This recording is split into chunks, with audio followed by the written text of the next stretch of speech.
नमस्कार दोस्तों हमारी जो करंट अफेयर वाली सीरीज है उस पर बहुत अच्छे अच्छे कमेंट आ रहे हैं, आपके बहुत ही सपोर्ट मिल रहा है, तो उसके लिए आप सभी को धन्यवाद। और ये हमारी राजस्थान हिस्ट्री की दूसरी वीडियो है। राजस्थान हिस्ट्री में हमने सबसे पहले जो अपने पुरालेख थे, अभिलेख थे, यानी राजस्थान के इतिहास के मुख्य स्रोत थे, उनको पढ़ लिया था। आज हम प्राचीन राजस्थान पढ़ेंगे। कि कोई भी इतिहास होता है, चाहे वो किसी भी देश का हो, उसको हम 3 भागों में बांटते हैं, एक प्राचीन, एक मध्यकालीन और एक आधुनिक। चाहे हम इसे राजस्थान का देखें, चाहे भारत का देखें, या बाकी किसी भी देश का हो। तो सबसे पहले शुरुआत करेंगे हम प्राचीन राजस्थान के इतिहास से। प्राचीन राजस्थान का इतिहास है, उसको हमने 9 कालखंडों में बांटा है। सबसे पहले जहाँ से शुरुआत हुई थी मानव की, वहाँ से लेकर के और मध्यकाल यानी मुगलों के आगमन से पहले तक। तो सबसे पहले जब मानव की शुरुआत हुई तो वो पत्थरों का उपयोग करता था शिकार करने में। शिकार ही उसका प्रमुख कार्य था, क्योंकि उस समय एक जिंदा रहना ही प्रमुख बात थी। तो उसके लिए उसने क्या किए थे, पाषाण के उपकरण बनाए थे। थोड़े बहुत जो जानवर वो मारता था, वो चीर फाड़ करने के लिए पत्थर के औजार बनाता था। उसको हम कहते थे पाषाण काल। अब पाषाण काल के बाद जैसे ही धीरे धीरे मनुष्य का दिमाग थोड़ा विकसित हुआ, थोड़ी उसने धातु की खोज की।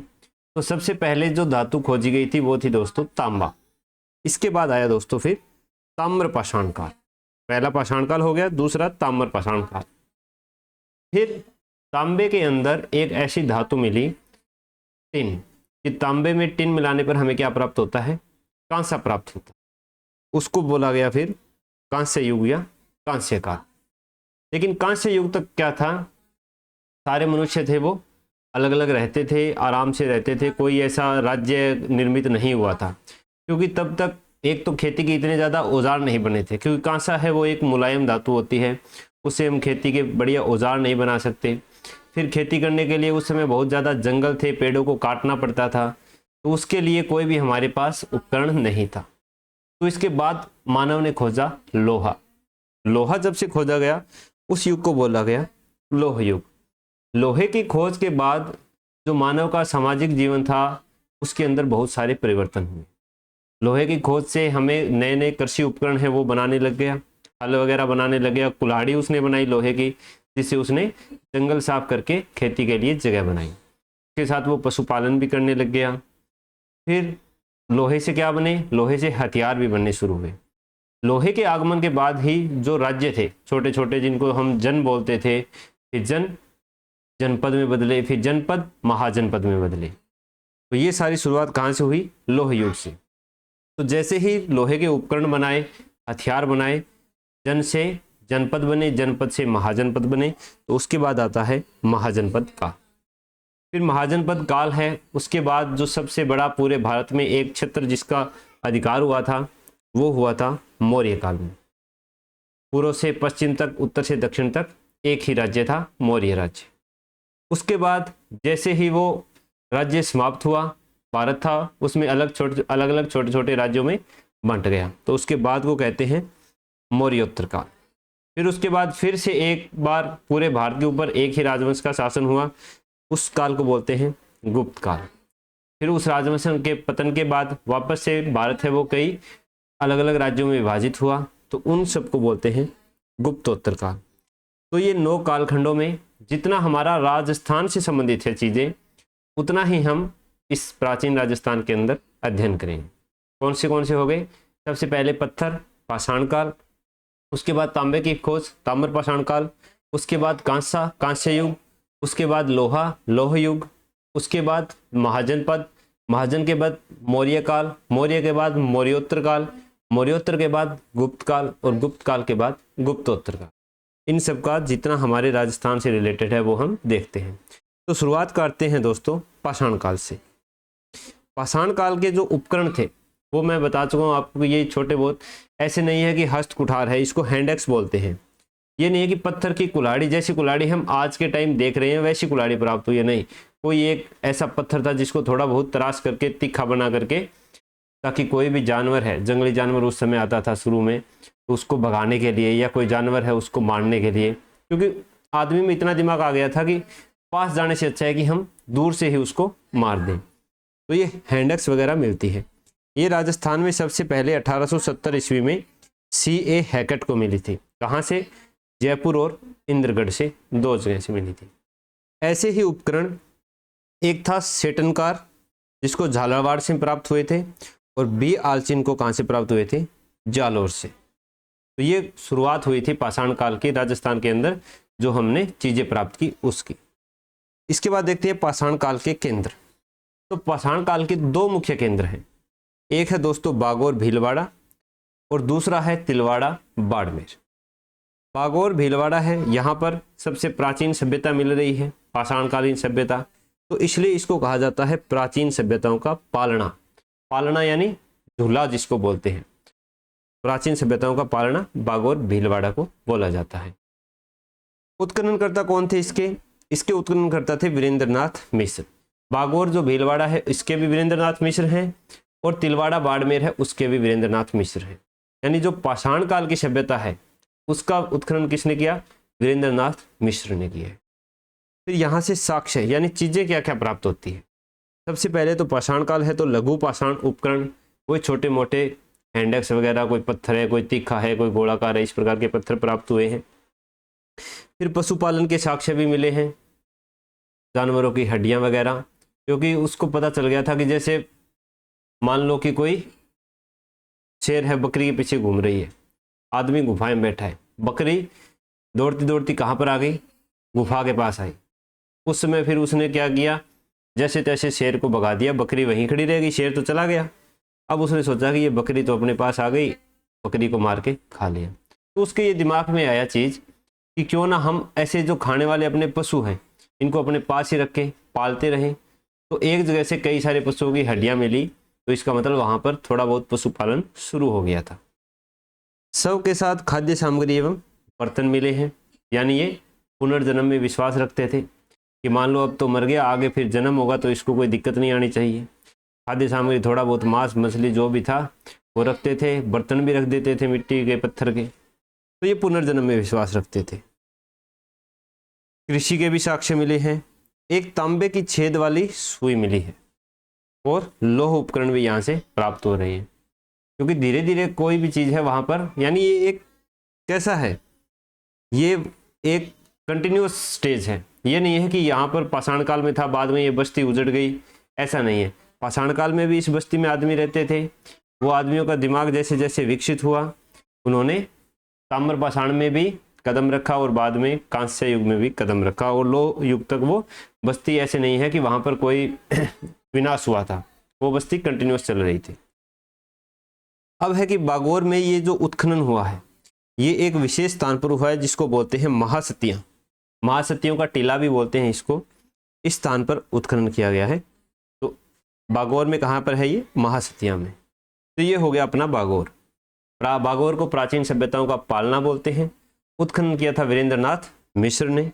लघु पाषाण उपकरण, कृषि, पशुपालन, तांबे की छेद वाली सुई, शव के साथ खाद्य सामग्री और बर्तन और लोहे के उपकरण मिलते हैं। अब पाषाण काल है तो खाद्य सामग्री और बर्तन मिल रहे हैं। ज़्यादा अमीर सभ्यता नहीं है, अमीर बस्ती नहीं है। बाद में आने वाली जो सभ्यताएं होगी उसमें शवों के साथ आभूषण वगैरह भी आपको देखने को मिलेंगे। इसके बाद दूसरा जो इसका केंद्र है वो है तिलवाड़ा बाड़मेर। जो ये बागोर सभ्यता है ये किसके किनारे है? ये कोठारी नदी के किनारे स्थित है, क्योंकि पहले आदमी को अपना जीवन यापन सिर्फ खाने पीने इतने तक ही सीमित था। वो उसको सुलभता से कहाँ मिलता था? नदियों के किनारे। नदियों के किनारे खेती करेगा, नदियों के किनारे जानवर पानी पीने आएंगे, वहाँ पर उसका वो शिकार कर लेगा और उसको पीने की पानी की भी व्यवस्था वहाँ से हो जाती थी। तो तीनों कामों के लिए वो पानी वाली जगह ही ढूंढते थे जहाँ पर बस्ती बनाई जा सके। तो बागोर है कोठारी नदी के किनारे और तिलवाड़ा है लूणी नदी के किनारे। ये लूणी नदी के किनारे है। इसका उत्खनन भी मैंने आपको बताया कि वीरेंद्रनाथ मिश्र ने किया था। यहाँ से क्या प्राप्त हुए हैं? यहाँ से वही लघु पाषाण उपकरण, पशुपालन के साक्ष्य और अग्निकुंड है वो यहाँ से अलग से प्राप्त हुए हैं। अगर हमसे पूछा जाए कि पाषाण काल के किस केंद्र से हमें अग्निकुंड मिले हैं तो वो तिलवाड़ा है। किस केंद्र से हमें तांबे की छेद वाली सुई मिली है तो वो बागोर है। ठीक है, ये दोनों इसमें इंपॉर्टेंट है। फिर वीरेंद्रनाथ मिश्र है, इन्होंने एक पुस्तक लिखी क्योंकि दोनों जगह का इन्होंने उत्खनन किया था। उस पुस्तक का नाम था Bagor and Tilwara late Mesolithic culture of north west India, ये इनकी पुस्तक थी। इसके बाद जो 4-5 और स्थल हैं उनका सिर्फ डिस्ट्रिक्ट है वो हम याद कर लेते हैं, और बाकी इसमें ज़्यादा कुछ है नहीं।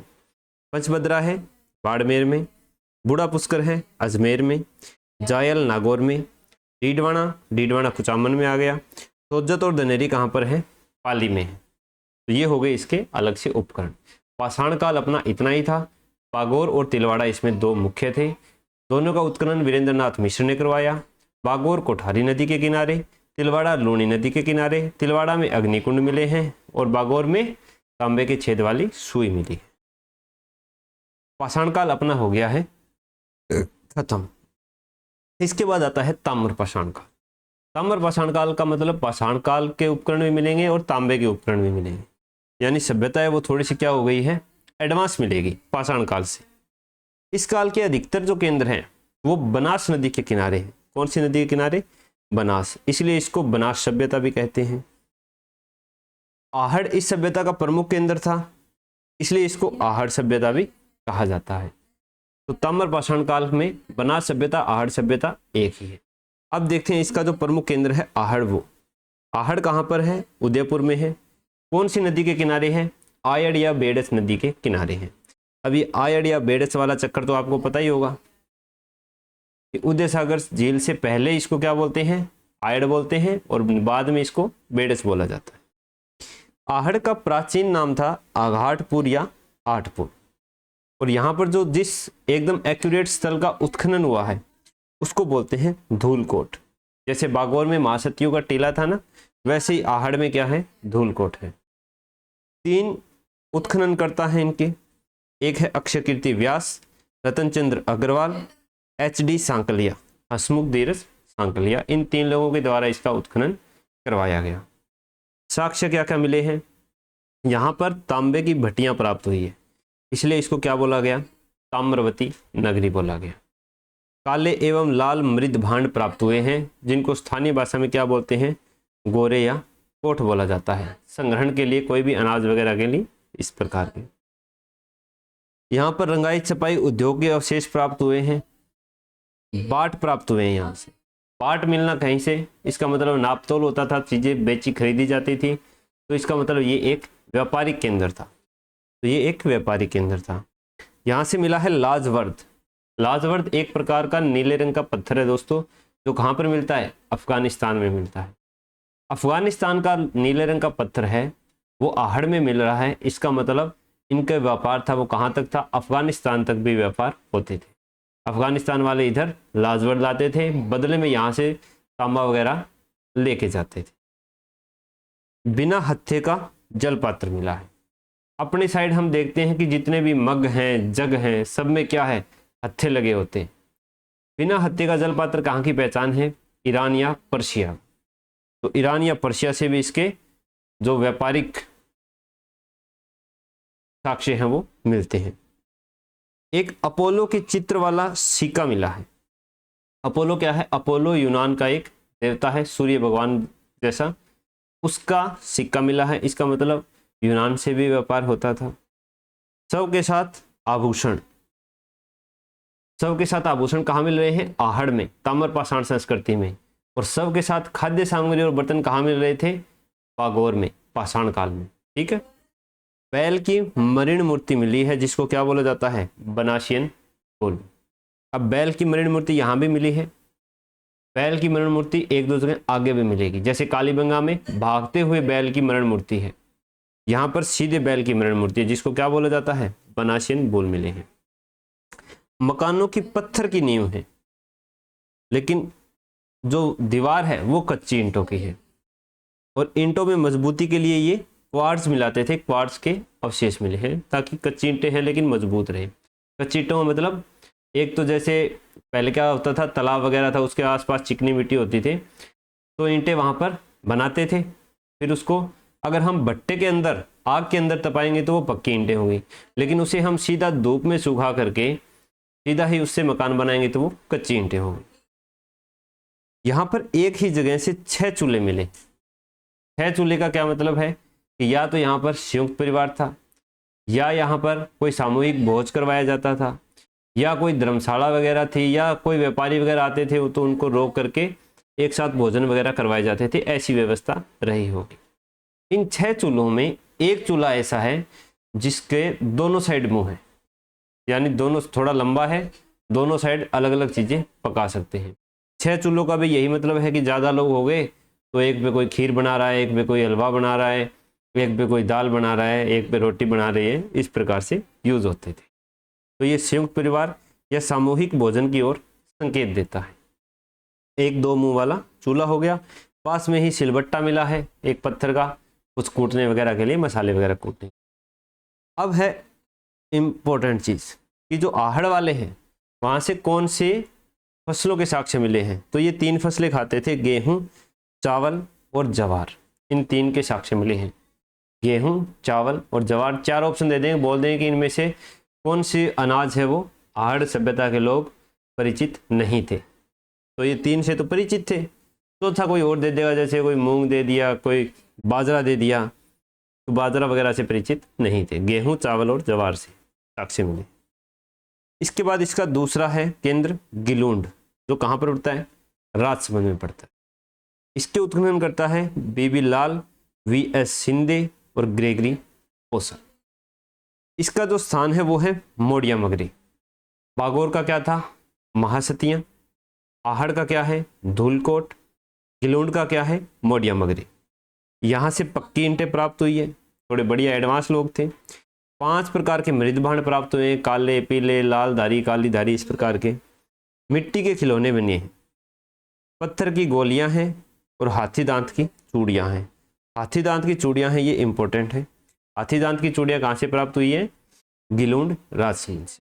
तो ये था अपना गिलूंड राजसमंद। फिर है बालाथल उदयपुर। इसके उत्खननकर्ता थे वीरेंद्रनाथ मिश्र। 2 पहले कर चुके हैं, बागोर में और तिलवाड़ा में। चौथी है बालाथल उदयपुर। इसका संपर्क सिंधु घाटी सभ्यता से भी था। सिंधु घाटी सभ्यता के लोगों से इसका संपर्क था। तांबा वगैरह का ये वहां पर निर्यात करते थे। यहाँ से लोहे की भट्टियां मिली है। 11 कमरों का एक विशाल भवन मिला है, 11 कमरे बने हुए हैं। नलकूप मिला है और हाथ से बुना हुआ कपड़ा मिला है। तो ये 11 कमरों का भवन है और हाथ से बुना हुआ कपड़ा है, ये इंपॉर्टेंट है। कहाँ से मिला है, बालाथल से। किसने उत्खनन किया, वीरेंद्रनाथ मिश्र। फिर है ओझियाना भीलवाड़ा।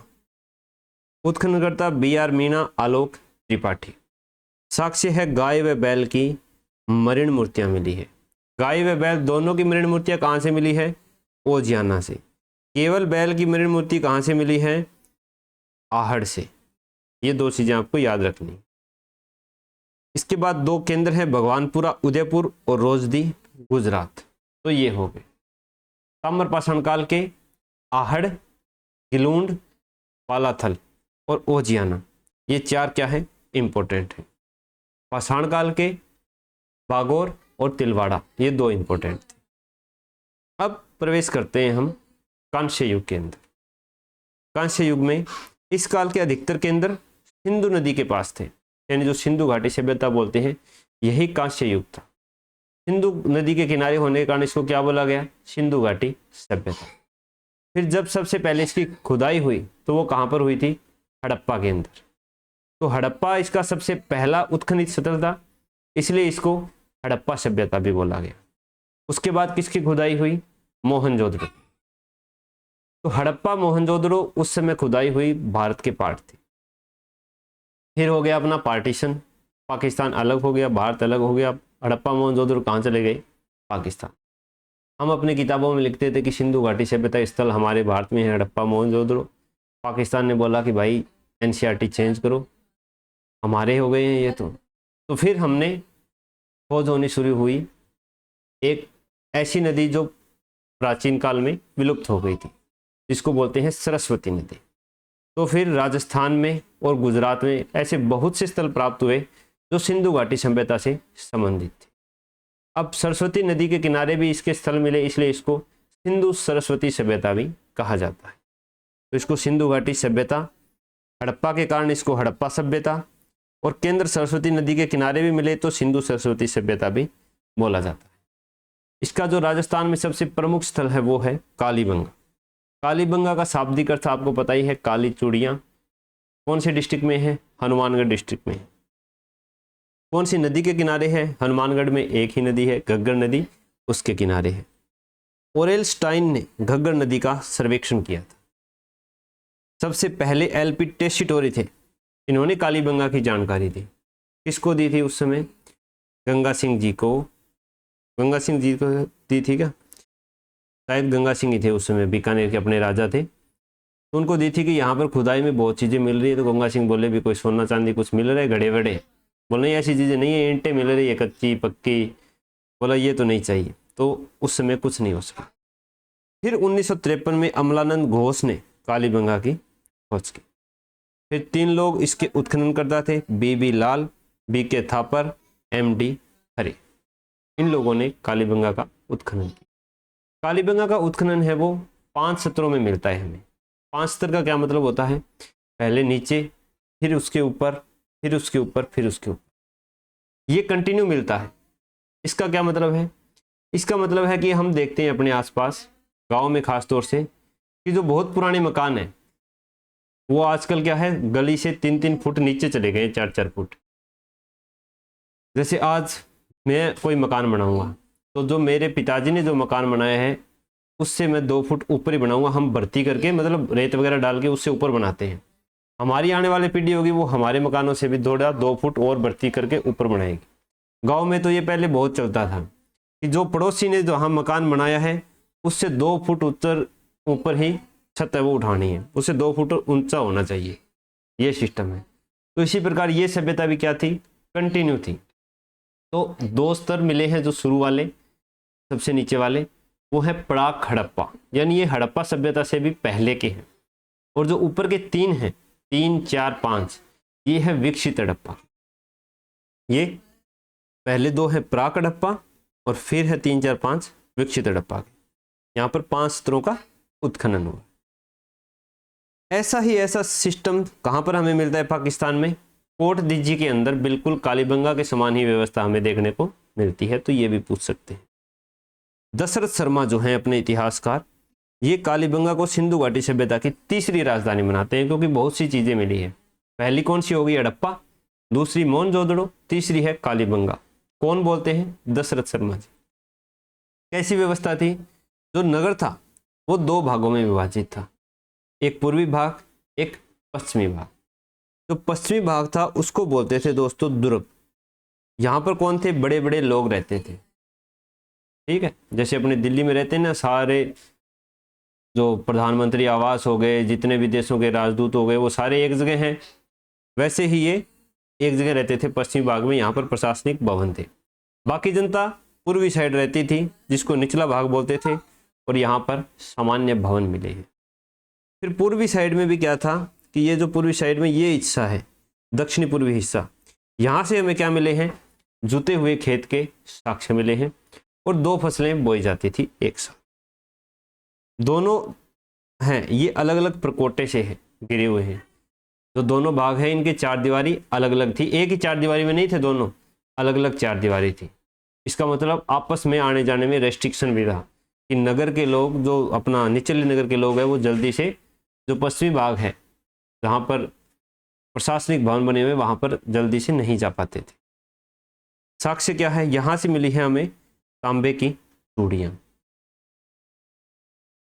हाथी दांत की चूड़ियाँ कहाँ से मिली है? हाथी दांत की मिली थी हमें बालाथल से, नहीं बालाथल से नहीं, ये यहाँ से गिलोड से हाथी दांत की चूड़ियाँ मिली थी, और कालीबंगा से हमें मिलती हैं तांबे की चूड़ियाँ। एक है द्वारपाल कक्ष, जो पूर्वी भाग है, वहाँ पर एक जैसे कॉलोनी वगैरह अपने बनी रहती है ना सोसाइटी, उसमें एक जैसे गेट है, गेट के अंदर एक छोटा सा कमरा बना होता है जहाँ पर गार्ड बैठता है, वैसे ही द्वारपाल कक्ष था। कहाँ पर? पूर्वी भाग में, तो निचला भाग था कि ऐसे फालतू में लोगों को बाहर नहीं निकलने देता था, पूछता था कहाँ जा रहे हो भाई, क्यों जा रहे हो। जुता हुआ खेत दक्षिण पूर्व दिशा में, एक साथ 2 फसलें उगाते थे। कच्ची ईंटों के मकान, गरीब बस्ती थी, लेकिन ईंटें क्या थी? अलंकृत थी, कच्ची थी लेकिन बढ़िया मान के बनाते थे। लाल रंग के मृदबाण मिले हैं जिन पर सफेद व काली धारियां हैं। स्पष्ट जल निकासी प्रणाली का अभाव था। नालियां नूलियों की व्यवस्था इतनी ज़्यादा बढ़िया नहीं थी, क्योंकि जब ईंटें कच्ची थी तो वहाँ पर नालियों की व्यवस्था करनी थोड़ा मुश्किल थी। कुछ नालियाँ मिली है, एक दो, वो वहाँ पर पक्की ईंटें लगाई गई है, क्योंकि कच्ची ईंटों की नालियाँ बनाने में कोई ज़्यादा ऐसा है नहीं कि वो काम कर जाएगी, इसलिए वो क्या थे, कई जगह लकड़ी की नालियाँ भी मिलती है। भागते हुए बैल की मरीन मूर्ति मिली है। बनास में बैल की मिली थी, यहाँ पर भागते हुए बैल की है। 7 अग्निकुंड मिले हैं। युग्मित समाधान, युग्मित समाधान मतलब एक जगह 2 शव मिले हैं। अब या तो कोई सती प्रथा वगैरह सिस्टम था, या कोई ऐसी महामारी आई होगी कि जिससे में दफनाने की जगह ही नहीं रही, तो पास पास दफना दिए, 2 दफना दिए एक साथ, तो ऐसा कुछ देखने को मिल सकता है। एक 6 छेद की खोपड़ी मिली है, एक खोपड़ी है जिसके अंदर 6 छेद किए गए हैं। तो ये या तो शल्य चिकित्सा की ओर इशारा करता है, या एक मस्तिष्क शोथ बीमारी होती है जिसमें दिमाग में सूजन आने लग जाती है। उसका इलाज पारंपरिक तरीके में दिमाग में छेद करके किया जाता था, तो उसका ये अवशेष हम बोल सकते हैं। एक बेलनाकार मुहर मिली है। मुहर क्या होती है अपनी साइड, चौकोर होती है, गोल होती है। हमें मिली है बेलनाकार, जो कहाँ से संबंधित है, ऐसी मोहरें चलती थी मेसोपोटामिया में, तो मेसोपोटामिया से संबंधित है। भूकंप के अवशेष मिले हैं। भूकंप के अवशेष यानी जो दीवार वगैरह थी अपने को, उसमें दरारें वगैरह मिली है, तो सोच रहे हैं कि भूकंप ही आया हो सकता है। ये सारे अनुमानों के आधार पर है कि ये चीज़ है तो इससे ये होगा, ये चीज़ है तो ये होगा, कोई फिक्स नहीं है ऐसा। ठीक है, जैसे आज कोई कहीं बैठा हो तो उसको बाद में दब जाए, तो कुछ भी सोच सकते हैं। 1985 में कालीबंगा में संग्रहालय स्थापित किया गया। अमलानंद घोष के अनुसार सिंधु घाटी सभ्यता का उद्गम है वो कौन सी सभ्यता से मानते हैं, सोंथी सभ्यता से मानते हैं। सोंथी सभ्यता कहाँ पर है, बीकानेर में। इसके 2 स्थल हैं, एक है सावणिया और दूसरा है पुगल। इसे कालीबंगा प्रथम भी कहा जाता है, सोंथी सभ्यता को, बीकानेर क्षेत्र में है। 2 हैं इसके, सावणिया और पुगल क्षेत्र है। तो ये हो गई अपनी कांस्य युगीन सभ्यता। इसके बाद आता है अपना लौह युग। लौह युग में इसकी जानकारी हमें कहाँ से प्राप्त होती है, वेदों से। वैदिक युगीन सभ्यता भी इसको कहा जाता है। इसके अवशेष हमें सिर्फ एक ही जिले से मिलते हैं, गंगानगर में। 3 स्थान हैं, अनूपगढ़, तरखानवाला डेरा और चक 64। ये हो गया लौह युग। लौह युग के बाद में आता है महाजनपद काल। महाजनपद कितने थे, 16 महाजनपद थे। बाद में सब पे किसका अधिकार हो गया था, मगध का अधिकार हो गया था। ठीक है, मगध कहाँ पर था, बिहार में था। तो अपने जो राजस्थान में जनपदों का भाग आता था, हम यहाँ पर केवल उन्हीं को पढ़ेंगे। सबसे पहला जनपद है मत्स्य जनपद। इसकी जानकारी कहाँ से मिलती है हमें, ऋग्वेद से मिलती है। ये कहाँ कौन से भाग में फैला हुआ था, ये फैला था जयपुर, अलवर और भरतपुर वाले क्षेत्र में। इसकी राजधानी थी विराटनगर। ये हमें जानकारी कहाँ से मिलती है, महाभारत से मिलती है। महाभारत से हमें विराटनगर की जानकारी मिलती है कि जब पांडवों को क्या था, 12 साल का वनवास और 1 साल का अज्ञातवास, तो अज्ञातवास के दौरान वो विराटनगर जयपुर में रहने आए थे। अज्ञातवास का मतलब है किसी को मिलने नहीं चाहिए, ढूंढने से भी। 12 साल वनवास तो वन में रहो, 1 साल अज्ञातवास। अज्ञातवास में अगर किसी को तुम मिल गए तो फिर से 12 साल वनवास, फिर से 1 साल अज्ञातवास, फिर मिल गए तो फिर 12 साल वनवास, फिर 1 साल अज्ञातवास। यही रिपीटेशन में चलता रहेगा। तो वो सारे पांडव है वो भेष बदल के राजा विराट के यहाँ पर अलग अलग रहते थे। तो ये जानकारी हमें कहाँ से मिलती है, महाभारत से मिलती है। गोपीनाथ शर्मा के अनुसार महाभारत युद्ध के बाद में मत्स्य महाजनपद है वो शक्तिशाली हो गया था, लेकिन चेदी महाजनपद से क्या हुआ, हार गया। बाद में ये मत्स्य महाजनपद का विलय कौन से में हो गया, मगध महाजनपद में हो गया। तो ये है मत्स्य महाजनपद। फिर है सूरसेन महाजनपद। इसका है अलवर, भरतपुर, करौली, धौलपुर वाला ब्रज एरिया। इसकी राजधानी क्या थी, मथुरा थी। कुरु महाजनपद, ये अलवर का उत्तरी भाग, अपने राजस्थान में अलवर का उत्तरी भाग आता है और ये फैला हुआ था दिल्ली एनसीआर वाले एरिया में सारे में। इसकी राजधानी थी इंद्रप्रस्थ, अयोध्या कौरवों की राजधानी। फिर महाजनपद तो इतने थे, अब 2-4 जनपद थे उनको देख लेते। सिवी जनपद उदयपुर तथा चित्तौड़गढ़ में, राजधानी थी इसकी माध्यमिका या नगरी। इसकी जानकारी कहाँ से मिलती है? इसकी जानकारी हमें 3 स्रोतों से मिलती है।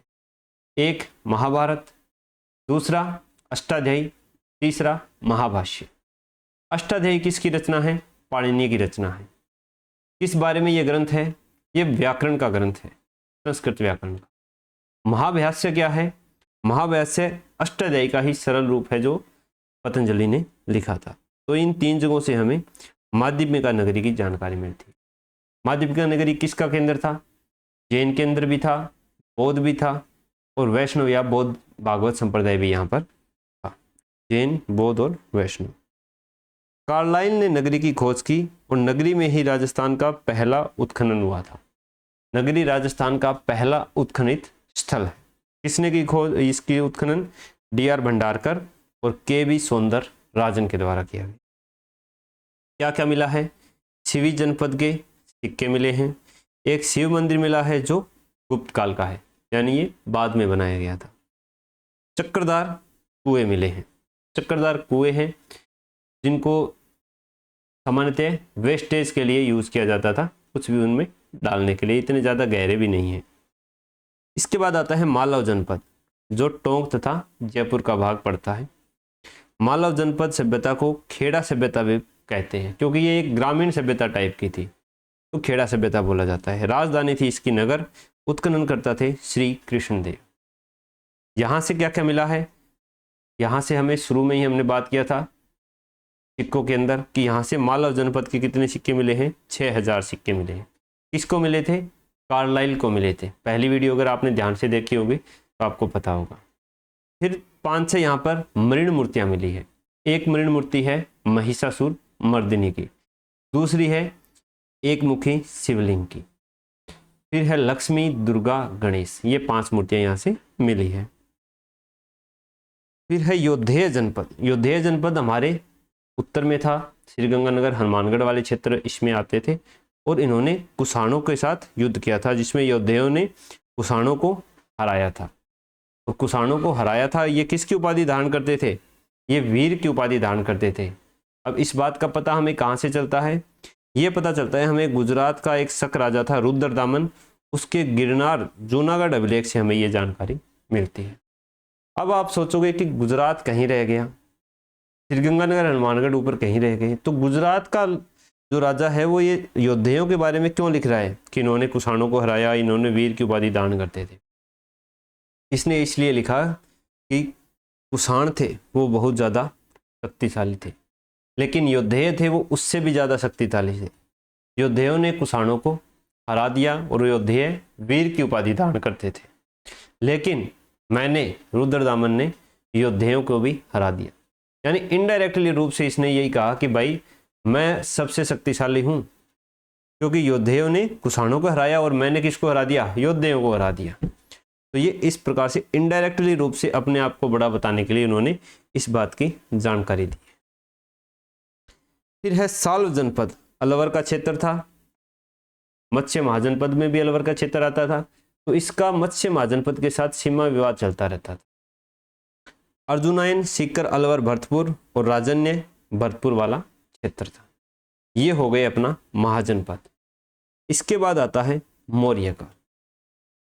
मौर्य काल के लिए हमें यहाँ पर 2 अभिलेख प्राप्त होते हैं बैराट से।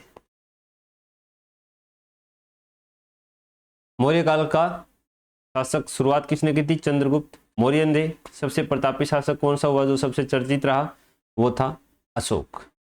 अशोक का पूरे भारत पर एक छत्र अधिकार हो गया था। उसने कलिंग के युद्ध के बाद धम्म की नीति अपनाई। कलिंग कहाँ पर है? उड़ीसा में। 1 लाख से ज़्यादा लोग मर गए, 1.5 लाख से ज़्यादा गिरफ्तार हो गए। तो उसने ऐसे मन उठ गया युद्ध से, उसने बोला कि मैं आज के बाद शस्त्र नहीं उठाऊंगा और मैं धम्म की नीति का पालन करूंगा, बुद्ध में विश्वास रखूंगा, संघ में विश्वास रखूंगा। तो उसने अभिलेख लिखवाए। अभिलेख राजस्थान में पहला अभिलेख कहाँ से मिला? बैराट से मिलता है। दोनों बैराट से है, लेकिन पहला 1837 ईस्वी में कैप्टन बर्ट को मिला बीजक पहाड़ी से। बिजक पहाड़ी के ऊपर कोई मंदिर था, उसमें लगा हुआ था। जाके देखा, भाई कुछ लिखा हुआ है। गाँव वालों को बोला ये खोद के मुझे दे दो। तो बिजक पहाड़ी से लेके आया। फिर भाब्रू गांव से इसको कलकत्ता भेजा गया पढ़ने के लिए। इसलिए इसको क्या बोला जाता है? भाब्रू अभिलेख बोला जाता है। इसमें अशोक को मगध का राजा कहा गया है, क्योंकि उससे पहले जो अभिलेख मिले थे भारत में, उसमें अशोक था वो अपना नाम लेके अभिलेख नहीं खुदवाए थे। इसमें सबसे पहली बार अशोक ने मगध का राजा अशोक ये कहता है कि इस प्रकार से है, बुद्ध संघ और धम्म में विश्वास व्यक्त करता है और यह 7 बौद्ध ग्रंथों की जानकारी देता है। दूसरा, 1871 ईस्वी में कार्लाइल को भीम पहाड़ी से प्राप्त हुआ था। इसके बाद जयपुर महाराजा राम सिंह द्वितीय के काल में बैराट की खुदाई चल रही थी, भाई खोदो कुछ मिल जाए। पहले आज से कुछ साल पहले भी जो ज़्यादातर कच्चे मकान होते थे, अब तो लगभग हर जगह पक्के बन गए हैं। पहले ज़्यादातर कच्चे मकान थे, पक्के मकान बनाते थे, नींव खोदते थे। तो यही सोचते थे कि नींव खोद रहे हैं, क्या पता कोई सोने का टोकनी है, सोने की संदूक है, सोने से भरा हुआ कोई घड़ा है, वो मिल जाए। कुछ जगह तो ये भी थी कि जो नींव खोदते थे वो लोग रात में खोदते थे कि खोदा कुछ मिल गया, दिन में खोदें या तो सरकार ले जाएगी, सरकार तक पता नहीं चला तो जो अपने ही भाई बंधु हैं वो अपना हिस्सा मांगने आ जाएंगे। तो ऐसी उच्च आशा लेकर के लोग चलते थे, लेकिन मिलता किसी को कुछ नहीं था। वैसे ही बैराट की खुदाई की हुई है वहाँ पर, लेकिन एक क्या मिली? सोने की संदूक मिली। सोने की संदूक कितनी सी थी? इतनी सी, बिल्कुल छोटी सी, ठीक है। उसमें क्या थी? उसमें थी राख। अब ये माना जाता है कि वो बुद्ध के अवशेष की राख होगी। ये संभवतया बुद्ध के अवशेष हो सकते हैं। इसका उत्खनन कराया था दयाराम साहनी ने 1936 में, और स्वतंत्र हो गया भारत 1947 में। तो उसके बाद करवाया नीलरतन बनर्जी और कैलाशनाथ दीक्षित ने। तो ये प्रश्न आ सकता है कि स्वतंत्रता के बाद में बैराट का उत्खनन किसने करवाया? तो नीलरतन बनर्जी, कैलाशनाथ दीक्षित। इसके बाद किसका हुआ था? महादेव पहाड़ी और भोमली पहाड़ी का उत्खनन किया गया था। बैराट की जो लिपि है इसको शंख लिपि बोला जाता है। चीनी यात्री ह्वेनसांग था, उसने बैराट की यात्रा की थी और उसने बैराट को पी लो मो लो यो तो लो, पी लो यो तो लो ये कहा था। भीनमाल भी गया था, भीनमाल को भी कुछ कहा था, आगे देखेंगे, मेरे खुद के याद नहीं रहा। ये पी लो यो तो लो, ये बड़ा है बैराट, भीनमाल वाला इससे छोटा है, वो 4 अक्षर का ये शायद। इसके अनुसार बैराट में 8 बौद्ध मठ थे, जिसको एक हुण शासक था मिहिरकुल, हिंदुवादी शासक था। बौद्धों के जो भी मठ मिलते उनको मिटा देता, उस पर हिंदू मंदिर बनवा देता, उसने तोड़ दिया। इसने बैराट के बेल व भेड़ के बारे में भी बताया ह्वेनसांग। तो ये हो गया मौर्य काल। फिर है मौर्योत्तर काल। मौर्योत्तर काल में क्या हुए? बाहर से भी आक्रमण होने शुरू हो गए थे। तो इसमें जानकारी मिलती है कि इंडो ग्रीक राजा था मिनांडर, उसने माध्यमिका पर आक्रमण किया था।